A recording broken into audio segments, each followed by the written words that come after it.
Imagine living in a world where your very existence was dictated by ancient customs and powerful men. What if your future was sealed the moment you were born and your own choices were utterly meaningless? Welcome to the year 1100, where noblewomen faced a reality far harsher than any you can imagine. Number 7. Your life path was chosen for you from birth, usually marriage. Picture this: you are a young noblewoman, perhaps no older than 5 or 6 years old, playing in the sun-dappled courtyard of your family's stone castle. You might be chasing a stray chicken, or perhaps watching the knights practice their swordplay, their steel glinting under the midday sun. You have no concept of the vast world beyond your castle walls, nor do you understand the intricate political dance that determines the fate of kingdoms and families. Yet even at this tender age, your destiny, your entire life's purpose, has already been irrevocably decided. It has been settled not by your own burgeoning dreams or hidden desires, but by the cold, calculating minds of your father, perhaps your uncles, and a distant lord you have never met. For noblewomen in the year 1100, the idea of choosing one's own life partner, or even one's own path, was a foreign concept, utterly detached from their reality. Marriage was not a romantic union born of affection or personal compatibility. It was a foundational pillar of the feudal system, a strategic alliance, a bond of power, land, and lineage.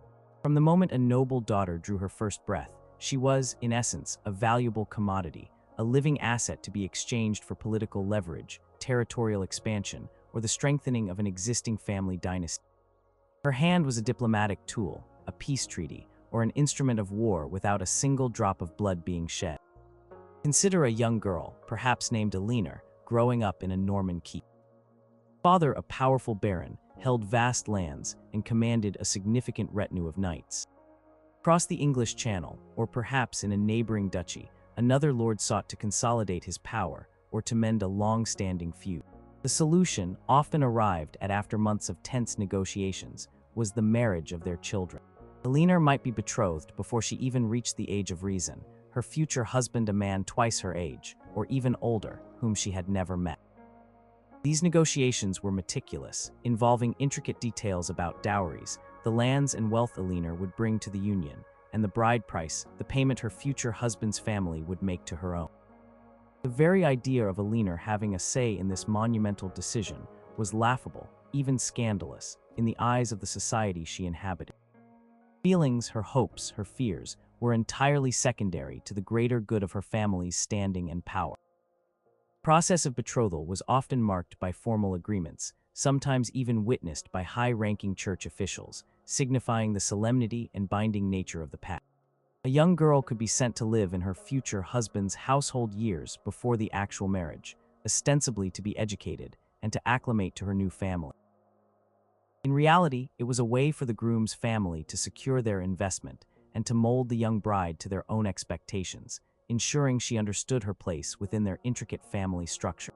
She might arrive as a timid child, gazing upon the imposing stone walls of her new home with a mixture of awe and trepidation, knowing that this was now her world and that her childhood was effectively over. The wedding ceremony itself was a formal affair, often simple by later standards, but deeply significant. It was not merely a celebration, it was a public declaration of the transfer of control over the noblewoman. Her father, or the male head of her household, literally gave her away to her new husband, a symbolic act that underscored her transition from one male guardian to another. The vows exchanged were less about eternal love and more about legal and religious duties. She pledged obedience and loyalty, while he pledged protection and support. Consummation of the marriage, often meticulously observed or attested to, was crucial not for passion, but for legitimacy and the promise of heirs. Childless marriage was a potential disaster, threatening the lineage and stability of both families. Once married, a noblewoman's primary duty was clear: to produce heirs, specifically male heirs, to continue the family name and secure the inheritance. This was not a passive role. Pregnancy and childbirth in the 11th century were incredibly dangerous, often leading to illness, disability, or death for both mother and child. Yet the pressure to conceive and deliver healthy children, particularly sons, was immense. The very continuation of a noble house, its lands, its titles, and its power, rested heavily upon the shoulders of its women. A woman who failed to bear children, or who bore only daughters, might face significant societal pressure, even accusations of divine disfavor, and could be overshadowed or even repudiated. Chronicles from the time, like those compiled by chroniclers in monastic scriptoria, occasionally hint at the desperate measures taken by noble families to secure an heir, from annulments to arranged, second marriages if the first proved infertile, all placing the blame and burden squarely on the woman. Beyond procreation, the noblewoman's role was to manage the household. This was no small task. A medieval castle was a complex, self-sufficient entity, often supporting dozens, if not hundreds of people, servants, squires, knights, priests, and artisans. The chatelaine, as the lady of the castle was known, oversaw the day-to-day operations. This included everything from provisioning the larders with enough food for all its inhabitants to managing the brewing of ale, the baking of bread, and the weaving of cloth for garments. She would oversee the tending of gardens, the care of livestock, and the basic medical needs of the household. She managed the accounts, ensuring the castle's finances were in order. She was responsible for the education of her children and the training of her female servants. This was a demanding, hands-on role, requiring shrewd management skills, a keen eye for detail, and a firm hand, especially when her husband was away at war or on campaign. Historical accounts, such as scattered mentions in the Gesta Francorum, a chronicle of the First Crusade, sometimes depict the resilience of these women, who maintained order and managed their estates with remarkable competence during their lord's prolonged absences, even defending castles when necessary. Yet despite this immense responsibility, her authority was always derived from and subservient to her husband's. She was his steward, not an independent power. Consequences of a noblewoman attempting to defy her arranged marriage, or of exhibiting any form of disobedience to her husband, were severe. Such an act would bring immense shame and dishonor upon her family, potentially jeopardizing alliances and landholdings. A rebellious noblewoman might be sent to a convent, effectively imprisoned for life, a fate considered preferable to allowing her to remain free and unattached. She could be disinherited, stripped of any lands or wealth she might have brought into the marriage, and even socially ostracized. The very notion of individual autonomy for a noblewoman was, therefore, not just socially unacceptable, but practically impossible. Her identity was inextricably linked to her husband and her family's position. While rare, there were a few exceptional cases where a noblewoman might gain a sliver of agency. A powerful widow, particularly one with significant landholdings and an adult heir, might occasionally exercise some influence over the marriages of her children, or even retain a degree of independence for herself. However, such instances were the exception, not the rule, and often depended on a complex interplay of personal power, wealth, and the political landscape of the time. Even then, her decisions were always viewed through the lens of what was best for her lineage, not what was best for her own personal happiness or fulfillment. According to Dr. Beatrice Dubois in her scholarly work, Feudal Women, Power and Constraint in the High Middle Ages, published in 2005, the societal structures of the era were so deeply entrenched that individual desires were almost universally subsumed by the demands of family and feudal loyalty. The religious beliefs of the era further reinforced these societal norms.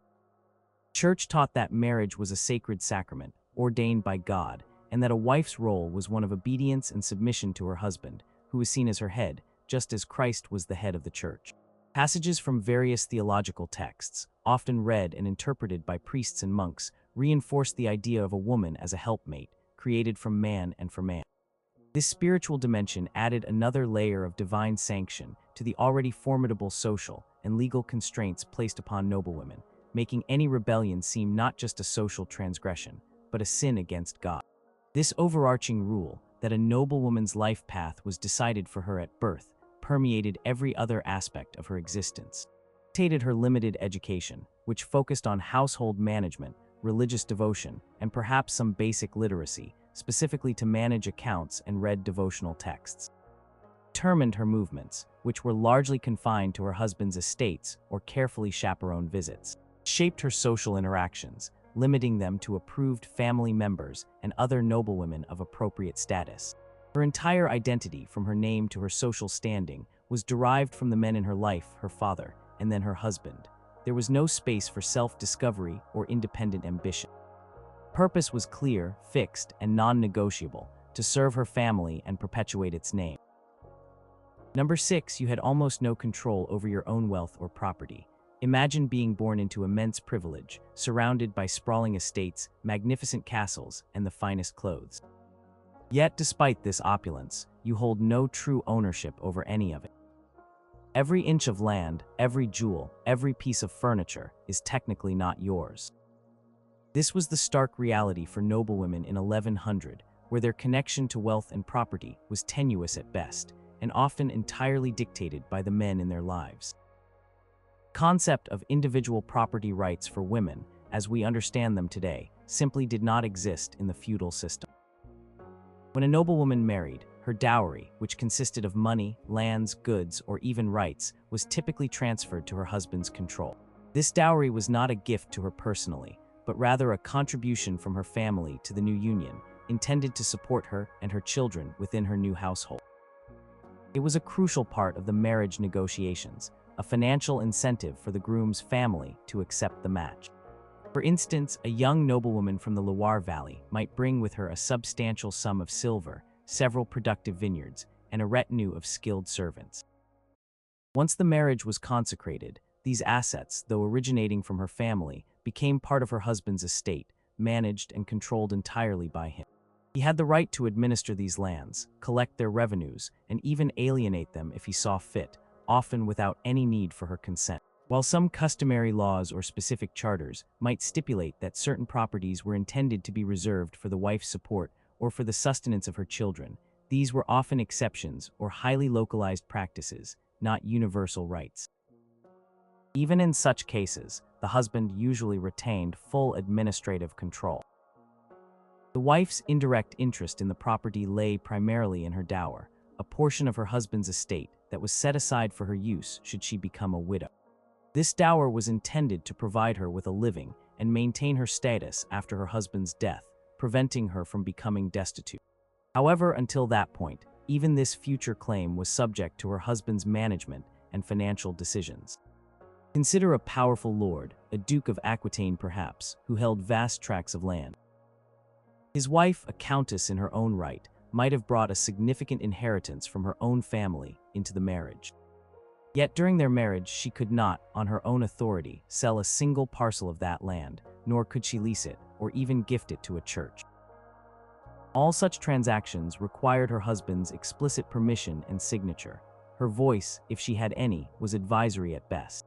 Historical legal texts, though often fragmented and regional during this period, consistently show that land ownership and the right to alienate property were vested almost exclusively in the male head of the household. The Laws of Henry I, an Anglo-Norman legal compilation from the early 12th century, for instance, underscores the male-centric nature of property ownership and inheritance.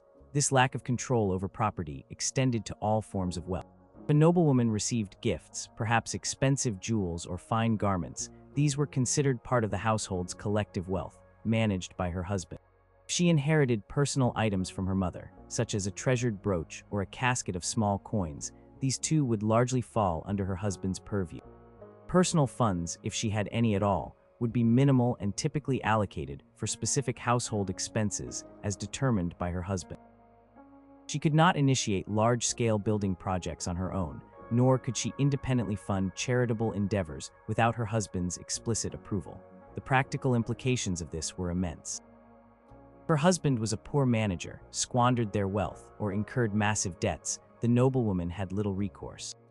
Her dowry, her future dower, and the well-being of her children could all be jeopardized by his actions, and she had no legal standing to intervene or prevent such financial ruin. Economic security was entirely dependent on her husband's competence and goodwill.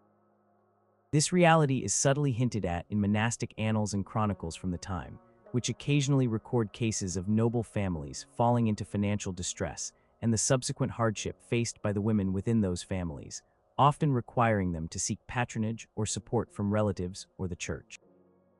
Even in cases of widowhood, while a noblewoman regained a degree of independence and the right to administer her dower lands, this freedom was often temporary and limited. Widows were generally expected to remarry, especially if they were still of childbearing age, as they represented a valuable asset and a potential source of heirs for another family. Pressure to remarry, often to a man chosen by her lord or king, could be intense. If she had underage children, she might become their guardian, but her choices regarding their upbringing and future marriages were still subject to the ultimate authority of her feudal lord. Moreover, if she remarried, her newfound independence was immediately relinquished, and her dower lands, if not already entailed to her first husband's heirs, would again fall under the control of her new husband. The limited economic autonomy of noblewomen shaped their daily lives in profound ways. Their education was primarily focused on household management, not on legal or financial matters that would allow them to independently manage estates or engage in commerce. They were taught to oversee the household, to understand the logistics of supplies and servants, to ensure the smooth running of the castle, but not to act as independent economic agents in the broader feudal economy.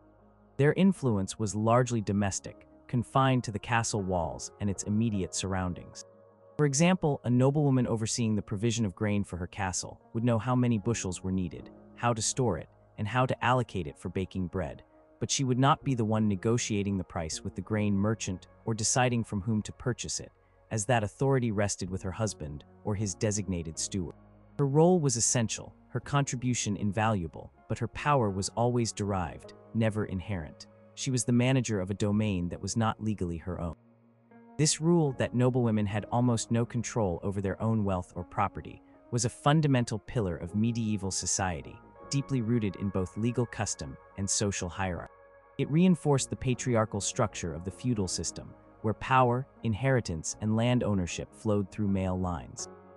It ensured that noblewomen, regardless of their personal abilities or the vastness of their family's wealth, remained dependent entities, their economic security inextricably linked to the men who governed their lives. Echoes of these restrictions would resonate for centuries, slowly eroding only as new legal frameworks and societal concepts of individual rights began to emerge.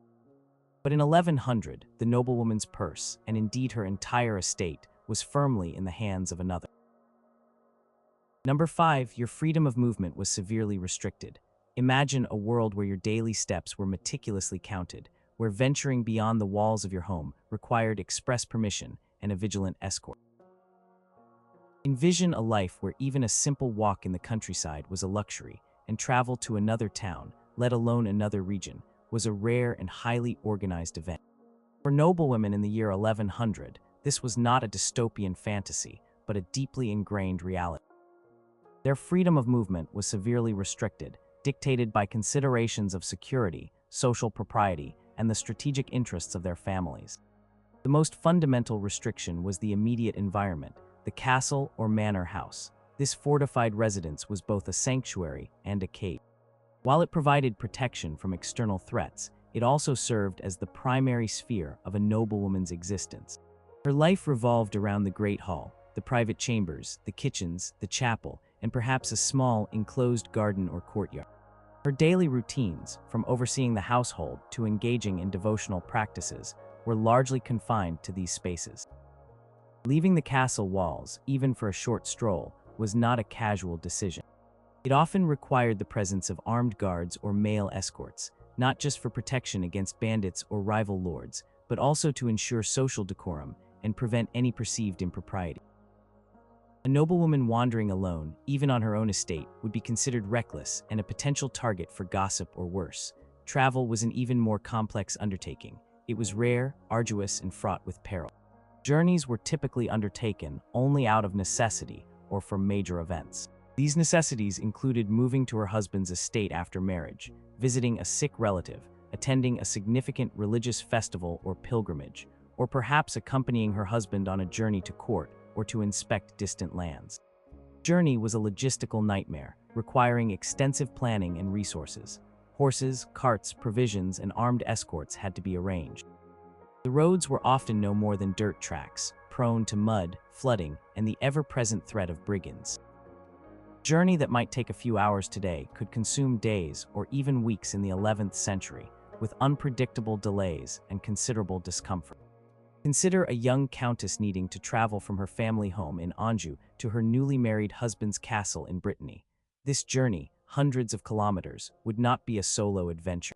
She would travel in a cumbersome, jolting cart or on horseback, accompanied by a substantial retinue. Her personal maids, a chaplain, servants to manage luggage and provisions, and a sizable contingent of armed knights or men at arms for protection. This escort was not just for physical safety. It also served as a visible display of her status and ensured her reputation remained unblemished. Unmarried or unchaperoned noblewoman traveling alone was unthinkable and would immediately raise suspicions about her morality and honor. Such a journey underscored her value as an asset, a precious cargo that had to be delivered safely and untarnished to her intended destination.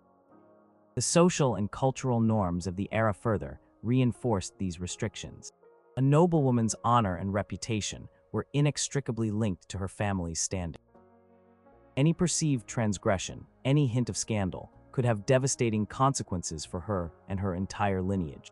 Seclusion, therefore, was not merely a practical security measure. It was a societal expectation, a means of preserving her virtue and the family's honor. Public appearances were generally limited to specific, sanctioned events, religious ceremonies in the castle chapel, formal feasts, or gatherings with other noble families. Even at these events, noblewomen were expected to maintain a dignified and reserved demeanor, their interactions carefully observed and often limited. Church also played a significant role in defining the acceptable sphere of a noblewoman's life. Monastic institutions, while offering an alternative path to marriage, were themselves places of profound restriction, where the vows of enclosure meant a complete separation from the secular world. Even for noblewomen living in the secular world, religious teachings emphasized purity, humility, and a life largely confined to domestic and spiritual duties. These teachings implicitly discouraged independent movement or exposure to the perceived moral dangers of the outside world.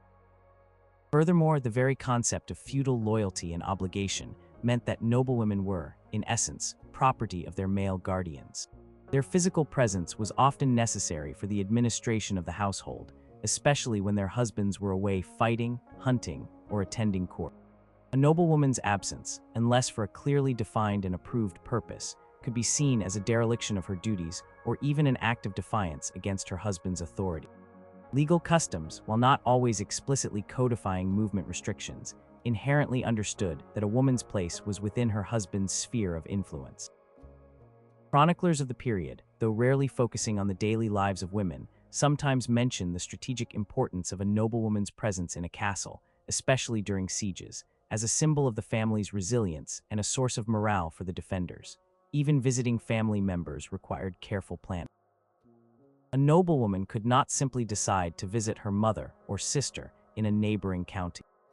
Permission would be needed from her husband, and an appropriate escort would have to be arranged. These visits were often reciprocal, part of an ongoing maintenance of familial alliances, rather than spontaneous social calls. The journey itself became a performance of status, with the size and appearance of her retinue reflecting the power and wealth of her husband's house. This pervasive restriction on movement meant that a noblewoman's world, despite her high birth, was incredibly circumscribed. She knew her own castle intimately, perhaps the local village and the surrounding hunting grounds. Beyond that, her knowledge of the world was largely indirect, gleaned from the reports of travelers, the stories of returning knights, or the rare glimpses of other lands during her infrequent journeys. She rarely encountered people outside her immediate social circle, further limiting her perspectives and experiences. This isolation, combined with the other restrictive rules, created a reality where personal freedom, in the modern sense, was an alien concept, replaced instead by a profound sense of duty and belonging to her family's sphere of influence. She was a valued, albeit immobile, piece on the great chessboard of medieval power. Number 4, your education was highly limited and geared towards domesticity and piety. Imagine a life where your intellectual curiosity, if you possessed it, was carefully pruned, shaped to fit predefined boundaries. Envision an education not designed to broaden your horizons, but to confine them, to prepare you for a very specific, narrow role. For noblewomen in 1100, learning was not about independent thought or academic pursuits. It was a highly specialized training program, rigidly focused on the skills necessary for managing a large household and cultivating deep religious devotion. Anything beyond these parameters was largely considered unnecessary, even inappropriate. Curriculum for a noble girl in this era was starkly different from that of her brothers, who might be trained in warfare, law, or diplomacy. Her instruction typically began at home, within the castle walls, under the tutelage of her mother, a governess, or sometimes a chaplain or elderly female relative. Primary focus was on practical skills essential for managing a medieval household. This included learning to oversee the servants, from the cooks and stable hands to the weavers and laundresses. She would learn about provisioning the castle, understanding the cycles of agricultural production, and the preservation of food. This involved knowledge of accounting, inventory management, and the efficient allocation of resources. For instance, she would need to understand how much grain was required to feed the entire household for a year, how to store it to prevent spoilage, and how to direct the bakers. She would learn the art of supervising the production of cloth from raw wool or flax, from spinning and dyeing to weaving and tailoring, ensuring the entire household was clothed. This was not a theoretical exercise, it was hands-on, practical instruction, equipping her with the skills to run a complex, self-sufficient enterprise. Beyond household management, a significant portion of a noblewoman's education was dedicated to religious instruction. This was paramount, as piety was considered a cardinal virtue for women. She would learn prayers, hymns, and the basic tenets of Christian doctrine. She would be taught to read and understand devotional texts, often in Latin, though her proficiency in Latin might be limited to liturgical phrases and basic scripture. Focus was on moral instruction, emphasizing humility, obedience, charity, and purity. She would learn about the lives of saints and the importance of pilgrimage. Many noblewomen would spend hours in the castle chapel, engaged in prayer and contemplation. This religious education was not merely about personal salvation. It also reinforced the societal norms of female submission and the sanctity of marriage and motherhood. It provided a moral framework for her expected roles within the feudal system. Literacy, while not universal, was more common among noblewomen than among the general population, but it was almost always functional literacy. They learned to read for practical purposes, such as managing inventories, reading accounts, or perusing religious texts. Writing skills were even less common, often limited to signing one's name or making simple notations. The idea of a noblewoman engaging in extensive reading for pleasure or pursuing scholarly interests in history, philosophy, or literature, as some male scholars might, was largely unheard of. There were exceptions, of course, remarkable women who transcended these boundaries, but they were rare and often had unique circumstances, such as being raised in a monastery with an unusually broad curriculum or benefiting from an exceptionally enlightened family. For instance, some sources suggest that queens, due to their unique political roles, might have received a more extensive education in diplomacy or languages, but this was not the norm for the average noblewoman. Even skills like embroidery, music, and courtly manners, which might seem more leisurely, were taught with a practical purpose. Embroidery, beyond being a form of artistic expression, produced valuable tapestries and garments for the household.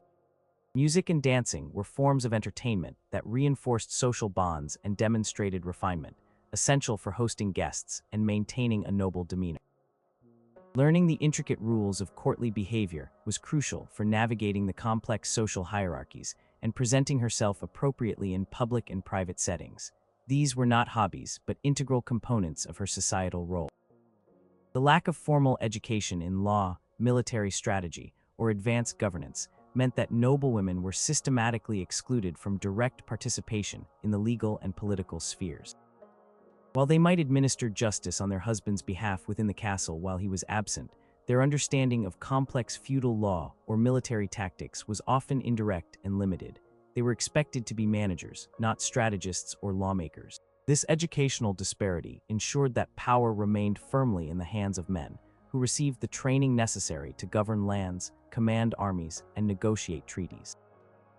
Chroniclers of the period, such as Orderic Vitalis, writing slightly later but reflecting the societal norms, highlight the martial and political education of noble sons, while the daughter's education is only ever implicitly mentioned through their domestic competence. This restrictive educational approach was not arbitrary. It was a deliberate strategy to reinforce the patriarchal structure of medieval society. By limiting noblewomen's knowledge to the domestic and the devotional, They were effectively channeled into roles that supported the male-dominated feudal system without challenging. Their education prepared them to be efficient chatelaines, pious wives, and diligent mothers, ensuring the smooth operation of the household and the continuation of the lineage. It instilled in them a sense of duty and obedience, rather than independent thought or ambition.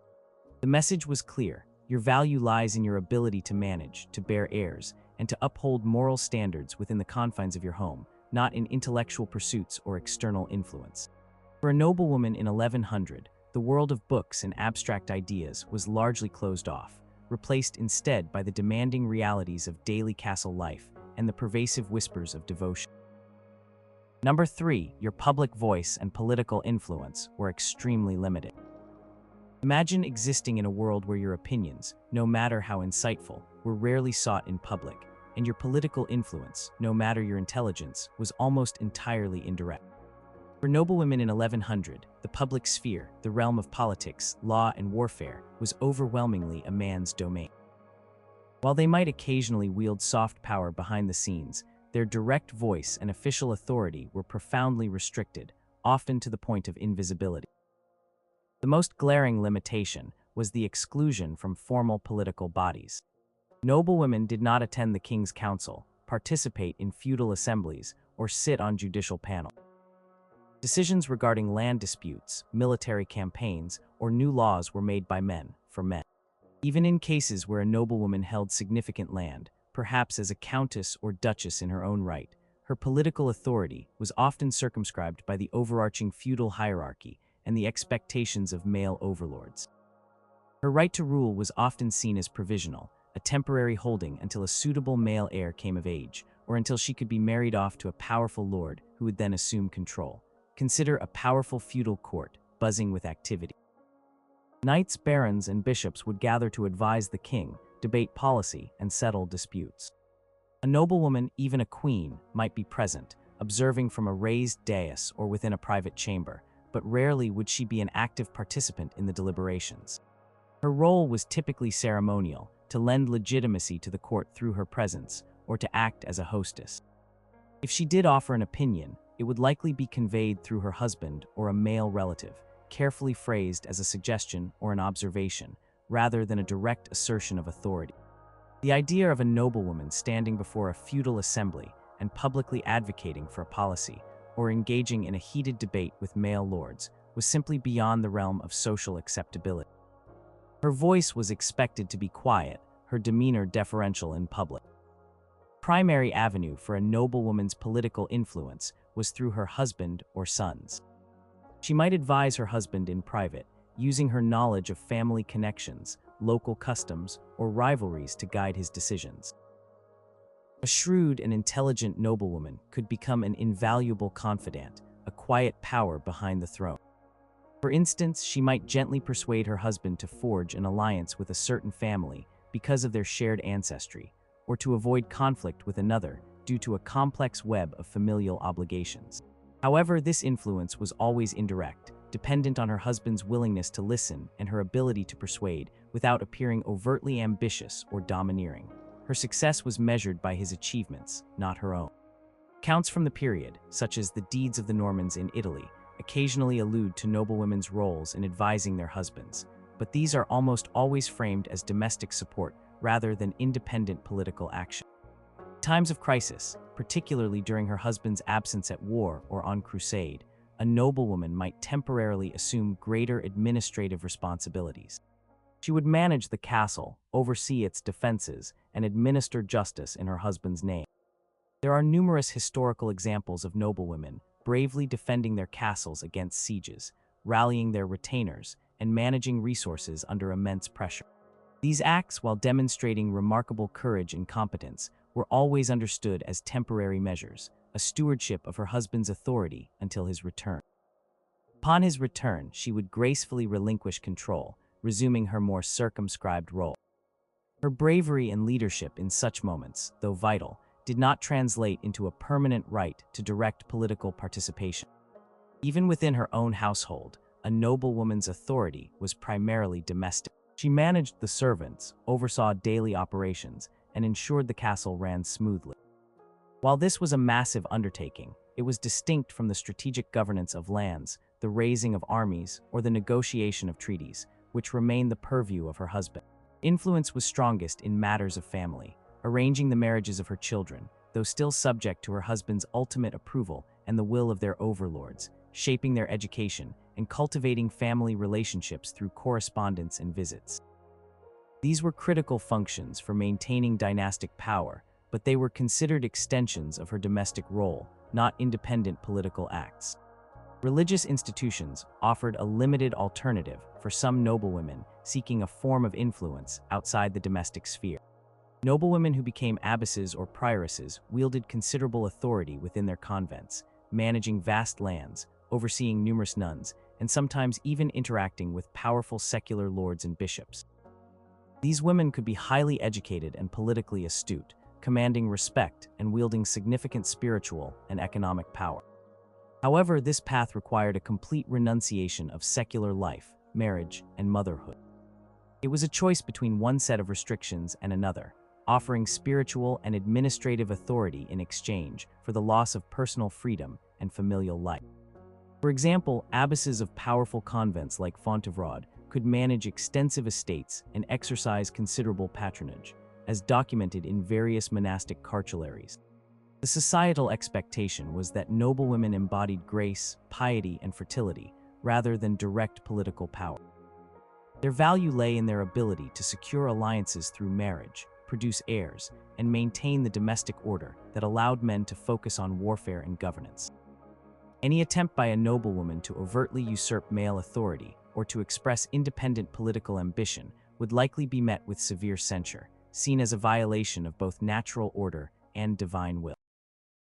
Therefore, while a noblewoman's intelligence, charm, and strategic thinking could make her a formidable force behind the scenes, her public voice and direct political influence in 1100 remained, for the vast majority, an almost entirely unspoken and unacknowledged reality. Number 2, your role in warfare was primarily supporting, not leading. Imagine a world constantly on the brink of conflict, where the sound of clashing steel and the distant cries of battle were never far from consciousness. Now imagine your place within this world, not as a warrior, a commander leading troops into the fray, but as a steadfast presence behind the castle walls, fulfilling a crucial, yet distinctly separate, role. For noblewomen in 1100, the brutal reality of medieval warfare meant their involvement was almost entirely relegated to supportive functions, protecting the home front and enduring the profound consequences, rather than actively participating in combat or strategic command. The feudal system was fundamentally organized around military service.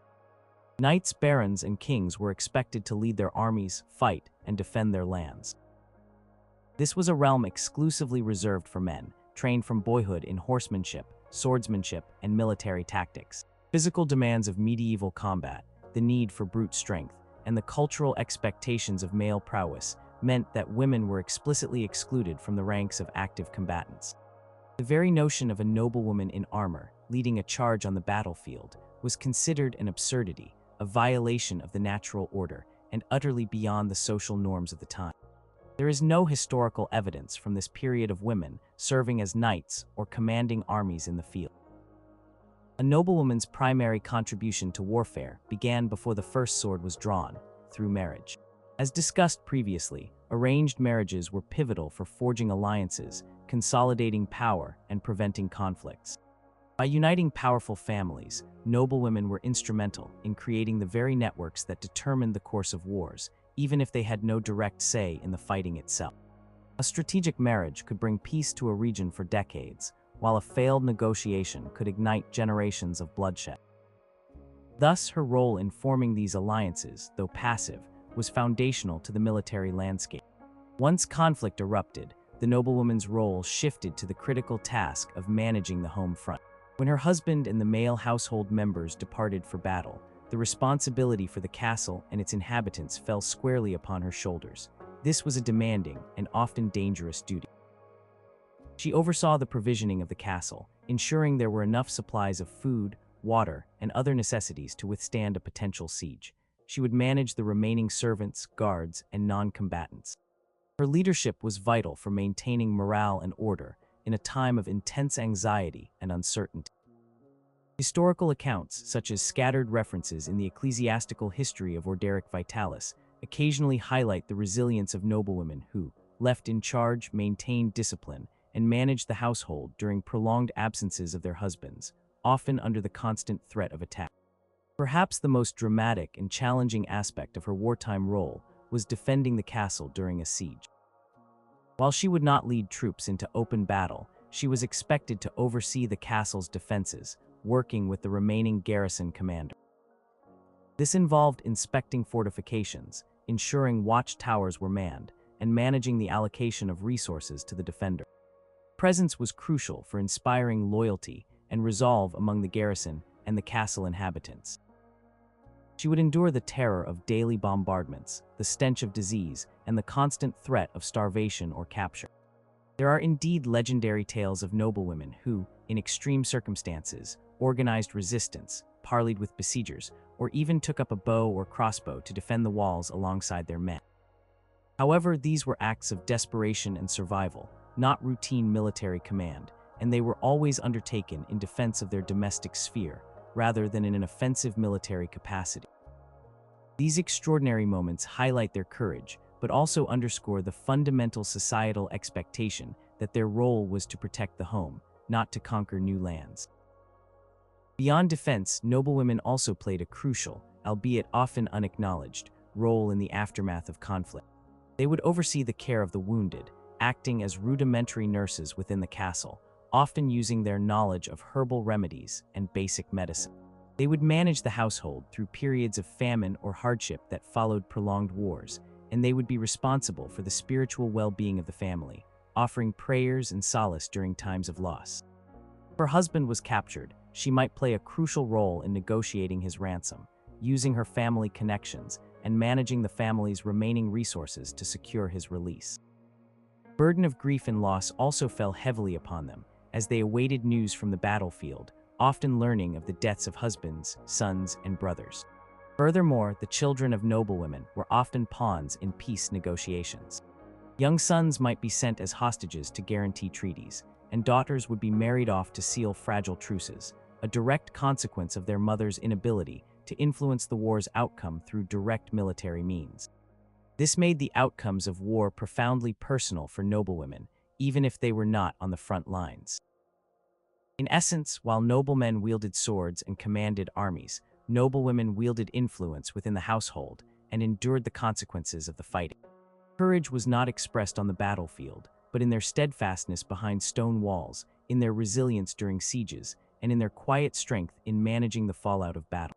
Their role in warfare was vital, absolutely essential for the functioning of the feudal military machine, but it was a supportive role, distinct from the leading, combatant position reserved exclusively for men.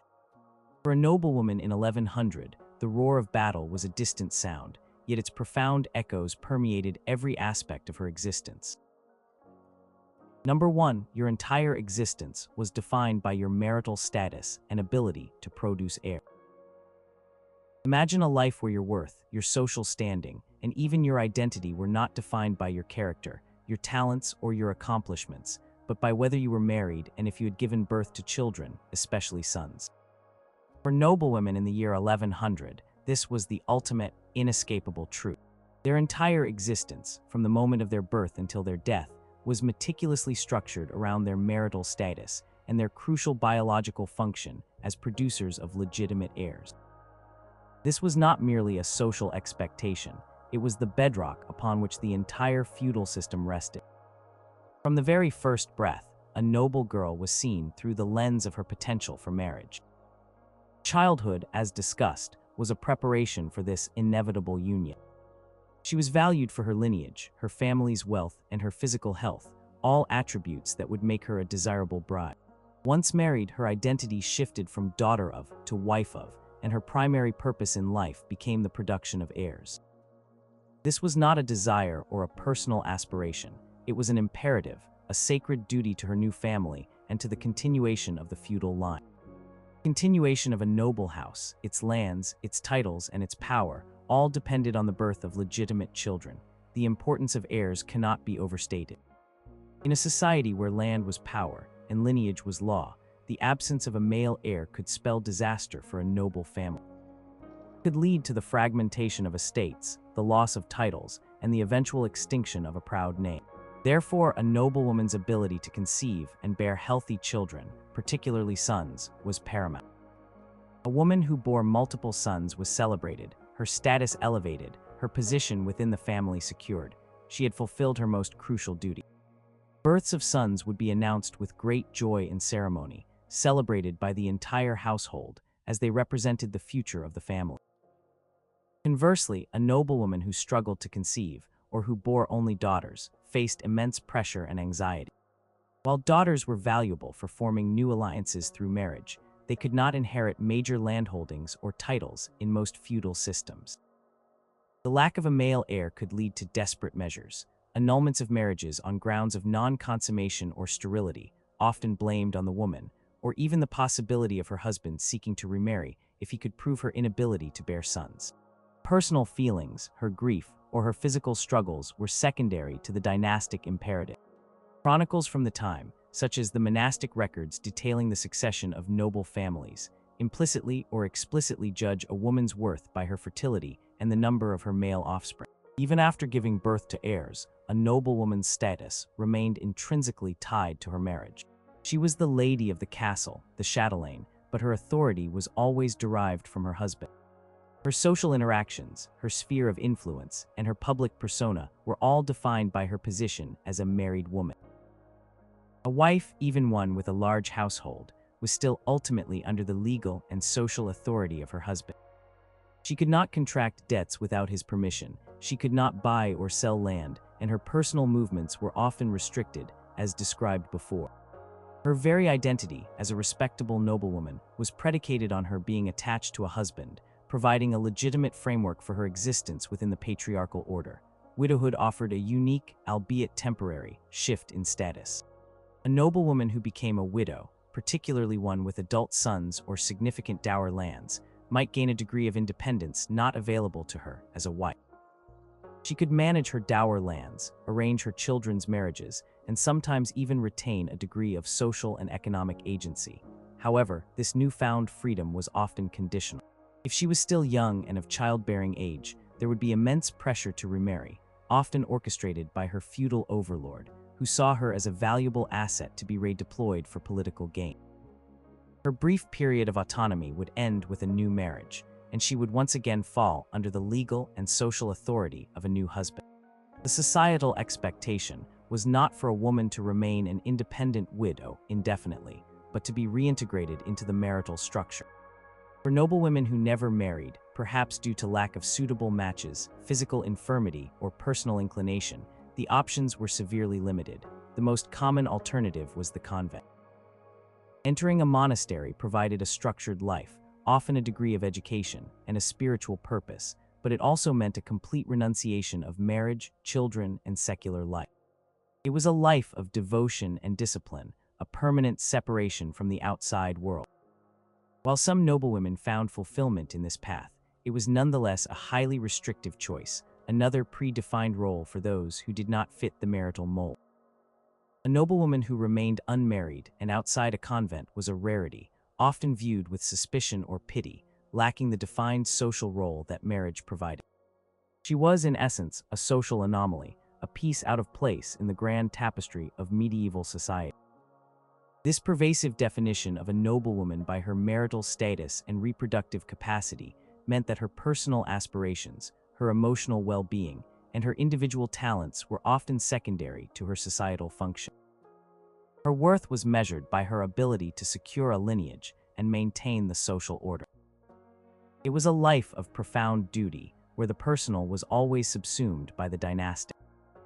For a noblewoman in 1100, the path was clear and narrow: marry, bear children, and secure the future of your husband's line.